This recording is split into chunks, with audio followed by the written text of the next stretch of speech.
سورۃ بقرہ آیت نمبر 78۔ وا اور منہم ان میں سے امیون ان پڑھ ہے، لا نہیں یعلمون وہ جانتے وہ علم رکھتے، الکتابہ الکتاب کا، الا سوائے امانیہ آرزویں ان کی، جھوٹی آرزوؤں کے لیے آتا ہے امانی بے بنیاد اور جھوٹی خواہشات، و ان نہیں ہم وہ الا سوائے یظنون گمان سے کام لیتے ہیں یا گمان پر چلتے ہیں۔ سورۃ بقرہ کی آیت ہے۔ بنی اسرائیل کے عناد اور سرکشی کو بیان کرنے کے بعد اب ان کے مختلف طبقوں کا بیان ہو رہا ہے۔ اس آیت میں عوام کی حالت بیان کی جا رہی ہے۔ امی وہ ہے جو پڑھنا لکھنا نہ جانتا ہو، وَمِنْهُمْ سب کی بات نہیں ہو رہی۔ آپ جیسا کہ جان رہے ہیں کہ ہم اس رکوع میں تمام گروہوں کے بارے میں جو یہودیوں کے گروہ تھے ان کے بارے میں تفصیل سے پڑھ رہے ہیں، اور اس کو سامنے رکھ کے آج کے دور میں ہم یہ دیکھنا چاہ رہے ہیں کہ خدا نخواستہ ہم ان کے کسی گروہ میں شامل تو نہیں ہو رہے۔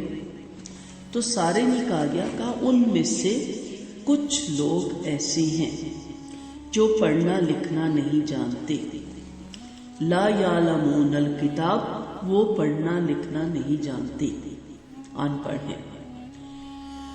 الکتاب اگر آج کا دور لیا جائے، ان کے دور میں ان کی کتابیں تھیں، ال لگنے سے اسم معرفہ ہو جاتا ہے، ان کی توریت تھی، یا اس کے بعد سے پہلے آپ زبور کو بھی کہہ سکتے ہیں، لیکن یہاں بات ہو رہی ہے یہودیوں کی، اور پھر آج ہم مسلمان دیکھیں گے کہ ہم کیا کرتے ہیں۔ تو ان کے ان پڑھ ہونے کی وجہ کیا بتائی گئی کہ وہ الکتاب یعنی اپنی مذہبی کتاب کو نہیں جانتے تھے، اس کا علم حاصل انہوں نے نہیں کیا ہوا تھا۔ امانیہ اس کے بارے میں آپ جانتے ہیں کہ معنی من گھڑت آرزویں یا من گھڑت روایات ہیں، یعنی یہود میں ایک طبقہ جو عوام کا ہے، ان پڑھ ہے، انہیں الکتاب یعنی تورات کا تو کچھ علم نہیں، مگر وہ اپنے سینوں میں بعض بے بنیاد قسم کی آرزویں لیے ہوئے ہیں۔ مثلا یہ کہ ان کے بزرگوں کی وجہ سے اللہ انہیں بخش دے گا، یہ کہ جہنم میں صرف یہودی جائیں گے، اور یہ کہ ان کا یہ بھی تھا کہ 40 دن بچڑے کی پوجا کرنے کے سبب صرف 40 دن جہنم میں گئے بھی تو پھر جنت میں آ جائیں گے۔ تو مختلف قسم کی خرافات کا عقیدہ اختیار کیے ہوئے تھے۔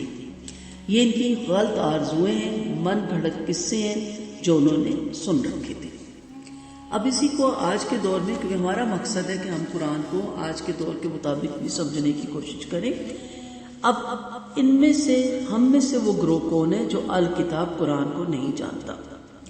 کیونکہ جب قرآن کو آپ ترجمے اور تفسیر اور معنی اور مفہوم کے ساتھ پڑھ لیتے ہیں تو پھر یہ جو من گھڑت روایات ہیں، خرافات ہیں، توہمات ہیں، وہمات ہیں، یہ سارے انسان کے ذہن سے نکل جاتی ہیں، اور انسان اپنا آسان مذہب اسلام، بہترین مذہب اسلام اور بہترین طریقہ نبی کریم صلی اللہ علیہ وسلم جب اس پہ چلنا شروع کر دیتے ہیں تو پھر ان کے لیے زندگی میں سکون ہو جاتا ہے، پھر وہ ان آرزوؤں میں نہیں جیتے۔ زن جو ہوتا ہے، جیسے کہا گیا ان کے پاس صرف جھوٹی آرزویں ہیں اور ان کے پاس گمان ہے۔ گمان کا دائرہ بہت وسیع ہے، بہت جتنا اس کو بڑھاتے جائیں، مثلا اس میں برے خیالات بھی آتے ہیں، وہم بھی آتے ہیں، گمان بھی آتے ہیں، بدشگونی بھی آتی ہے، خرافات بھی آتے ہیں، سب کچھ آ جاتی ہے۔ تو ماں سے ہے وہ شخص جیسے صرف دینی تعلیم ماں کی گود سے لی، تو ہماری ماں سے ہم نے کیا لیا؟ جو قرآن نہیں جانتی تھی، میں ان کی بات نہیں کر رہی جو اہل علم مائیں تھیں یا ہیں، جو قرآن نہیں جانتی تھی بس عربی پڑھ لیتی تھی، وہ کیا کہتی تھی؟ کالی بلی رستہ کاٹ جائے تو سفر نہیں کرنا، مغرب کے وقت یہ نہیں کرنا، جمعے کو کپڑے نہیں دھونے۔ آپ بڑھاتے چلے جائیں، کنگھی گر گئی تو مہمان آئیں گے، کوا بولا تو مہمان آئیں گے، دودھ ابل کے گر جائے تو نحوست ہوتی ہے، فلاں چیز گم جائے تو بدگمات شگونی ہوتی ہے، اتنے بندے مل کے جائیں گے تو بدشگونی ہوگی۔ یعنی آپ ایک ایک فٹ سے آگے بڑھتے جائیں تو لوگوں کی بدعات، لوگوں کے خرافات، لوگوں کے وہمات بڑھتے چلے جائیں گے اور نہ ختم ہونے والا ایک سلسلہ آپ کو ملے گا۔ اور اگر ہم دین کے باقی چیزوں کے لیں، کیونکہ اس کا تعلق دین سے ہے نا، ساری چیزوں کا، یہ بدگمانیاں، یہ توہمات، یہ وہمات، یعنی نفع نقصان دینے کی مالک نعوذ باللہ بلی ہے، اس کا کالا رنگ ہے۔ اللہ نے کسی کو، کسی جانور، کسی انسان، کسی رنگ، کسی کو بھی نحوست کا سبب نہیں قرار دیا نا۔ اسی طرح پھر اگر اس کو ہم بڑھاتے چلے جائیں تو یہی ہے ہمارا بھی یہودیوں کی طرح ایک عقیدہ کہ ہم بھی نبی کریم صلی اللہ علیہ وسلم کے امتی ہیں، اس میں کوئی شک نہیں، ان کی شفاعت کے ہم طلبگار ہیں۔ ہم اللہ سے دعا کرتے ہیں کہ اللہ تعالیٰ ان کی شفاعت کا حقدار ہمیں ٹھہرائے، حوض کوثر کا پانی ہمیں پلائے۔ لیکن ہم کہتے ہیں کہ ہم نے جہنم میں جانا ہی نہیں کیونکہ ہم نبی کے امتی ہیں، تو خالی امتی کہلانے سے کیا جنت ہمارے لیے لکھ دی گئی؟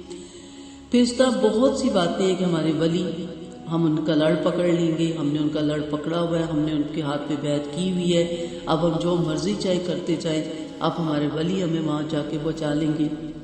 ہمارے جو درویش ولی گزرے ہیں وہ نعوذ باللہ فرشتوں سے روحوں کی پوٹلی چھین لیں گے، اور جب تک اللہ تعالیٰ بخش نہ دے وہ ان کو واپس نہیں کریں گے۔ بس اس قسم کی جو باتیں ہیں نا، وہ اس کا سبب کیا ہے؟ لا یعلمون الکتاب، کہ وہ الکتاب کا علم نہیں رکھتے۔ تو آپ کے پاس ہزار ڈگری ہیں اور بڑی سے بڑی ڈگری ہے، اگر آپ الکتاب کا علم نہیں رکھتے تو وہاں ان کو کیا کہا گیا؟ امیون، ان پڑھ ہیں۔ کیونکہ اصل ہماری اس زندگی کا جو رزلٹ نکلنا ہے وہ آخرت میں نکلنا ہے، اور اگر ہم نے اس زندگی کو جانا ہی نہیں اور یہ سب کچھ ہمیں بتائے گا الکتاب یعنی قرآن، تو آج وہ وقت آ گیا ہے، بلکہ ہمیشہ سے تھا، کہ ہم قرآن کو غور سے سمجھیں، سیکھیں اور پڑھیں۔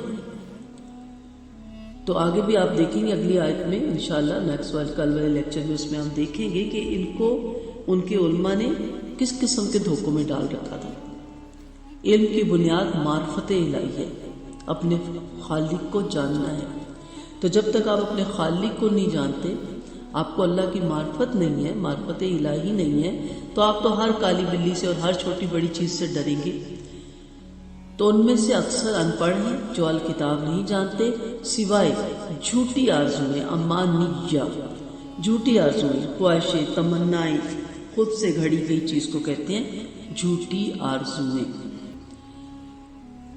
تو اس لیے ان من گھڑت روایات اور من گھڑت آرزوؤں سے باہر نکلے، کیونکہ یہ یہود کا ایک طبقہ تھا نا جو یہ کہتا تھا کہ ان کے بزرگوں کی وجہ سے انہیں بخش دیا جائے گا، یہ جنت میں یہود کے سوا کوئی نہیں جائے گا۔ لیکن ہم مسلمان، ہمارا فرض بنتا ہے کہ ہم الکتاب پڑھیں، قرآن کو پڑھیں، قرآن کو سیکھیں، اس کا ترجمہ کریں۔ اس کا صرف یہ مطلب نہیں کہ خالی تلاوت کریں، اس کی عربی ٹھیک کریں۔ کوئی ایسا قرآن پڑھا ہوتا ہم فوراً کہتے ہیں آپ قرآن ٹھیک نہیں پڑھ رہے، اچھی بات ہے، لیکن ہمیں پتہ ہے کہ اس میں لکھا کیا ہے، اس کے مطلب کی کچھ خبر نہیں ہوتی۔ آج بھی دیکھیں بہت سے مسلمان حافظ قرآن ہوتے ہیں، ہونا بھی چاہیے، لیکن محض تلاوت کی حد تک، مفہوم سے بالکل بے خبر۔ ایسے پڑھنا نہ پڑھنا ہی کے برابر ہوا نا، اس لیے ان کے امی ہونے کے خلاف نہیں ہے۔ اس لیے امی یوں بس اتنا ہی علم ہے جتنا ماں نے ہمیں بتایا، منگل کو نہانا نہیں، بدھ کو کپڑے نہیں دھونے، جمعے کو یہ نہیں کرنا، کالا رنگ ہمارے گھر میں نحوست کا سبب ہے، منگل کا دن ہمارے لیے نحوست کا سبب ہے، ہمارے بڑے کہتے تھے۔ تو یہ سب کیا تھا کہ جو ماؤں نے سنا وہ ماؤں نے آگے ہمیں بتا دیا۔ تو اس لیے اللہ تعالیٰ کہہ رہے امانیہ، ان کی جھوٹی آرزویں تھی، وَإِنْهُمْ إِلَّا يَظُنُّونَ، اور نہیں تھا ان کے پاس سوائے گمان کے۔ تو آخرت کا معاملہ گمان پہ نہیں ہوگا، یقین پہ موقوف ہے۔ اس لیے یقین کے ساتھ سیکھیں، یقین کے ساتھ پڑھیں اور یقین کے ساتھ اس پہ عمل کریں۔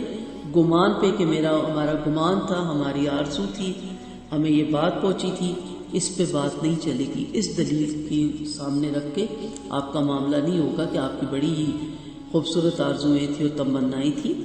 آپ کو پڑھنا ہے، سیکھنا ہے اور اس پہ پھر عمل کرنا ہے، اور ان وہمات سے، ان توہمات سے، ان خرافات سے، ان بدعات سے باہر نکلے میں بارہا کہتی ہوں، عقیدے کی چھوٹی سی چھوٹی غلطی بھی قابل معافی نہیں ہے، اور عمل کی بڑی سے بڑی غلطی بھی اللہ کے ہاں قابل معافی ہے۔ وہ غفور الرحیم رب ہے، وہ اپنی رحمت کو سامنے رکھتے ہوئے انشاءاللہ ہم سب سے درگزر فرمائے۔ ہم دعا گو ہیں، لیکن عقیدے کی جو عملی جو ہوتا ہے عقیدہ، یعنی جو عقیدے کی جو غلطی ہوتی ہے اس کی معافی نہیں ہے۔ تو خود قرآن پڑھیں، سیکھیں، کسی عالم سے پڑھیں۔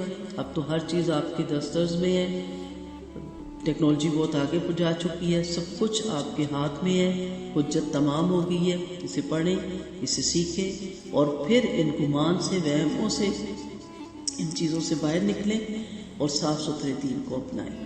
السلام علیکم ورحمۃ اللہ وبرکاتہ۔